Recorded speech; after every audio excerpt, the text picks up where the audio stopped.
রামকৃষ্ণ আর সারদামণি উভয়ে কথোপকথন হচ্ছে। এবার দেবী বলছে ঠাকুরকে, হ্যাঁ গো, অনেকদিন হয়ে গেল, দাম্পত্য জীবন তো অনেকদিন কেটে গেল, আমাদের কোলে একটা সন্তান এলো না। ঠাকুর পরমহংস রামকৃষ্ণতে বলছেন, কি গো সন্তান মানে? বলছে হ্যাঁ, মানে সন্তান, আমি একটা ছেলে চাই বা একটা মেয়ে চাই, আমার কোলে আমার উদরে একটা সন্তান নিতে তো ইচ্ছে করে ঠাকুর। সেই দিন রামকৃষ্ণ একটা কথা বললো, হ্যাঁ গো পত্নী, তুমি কয় ছেলের মা হতে চাও? কয়জন সন্তানের মা ডাক শুনতে যাও তুমি বলো? ওই একটা কি দুটো কি তিনটে, বেশ না হয় 7টা হলো, না হয় 7 সন্তানের মা হলে তুমি, আমি 7 সন্তানের পিতা হলাম।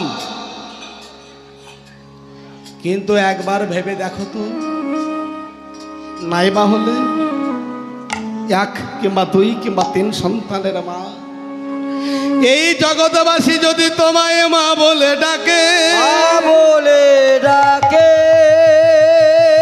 জগৎবাসী যদি তোমায় সবাই মা বলে ডাকে, মামা বলে ডাকে, তাহলে তোমার কি প্রাণটা জুড়াবে না?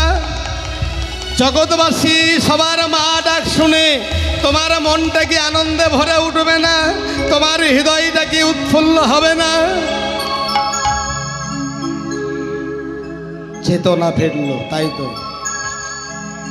সত্যি তো তাই।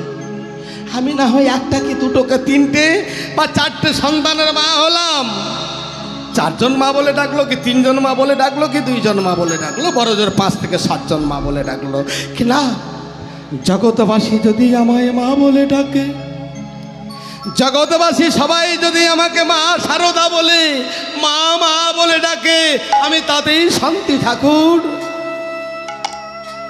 না, আমি আর কোনোদিন তোমাকে সন্তান চাইব না, আমি কোনোদিন আর আমি নিজের উদরে সন্তান গ্রহণ করব না ঠাকুর। আমি তোমার কাছে, আমার শ্যামা মায়ের কাছে প্রতিজ্ঞা করছি, জগৎবাসী আমার মা বলে ডাকো।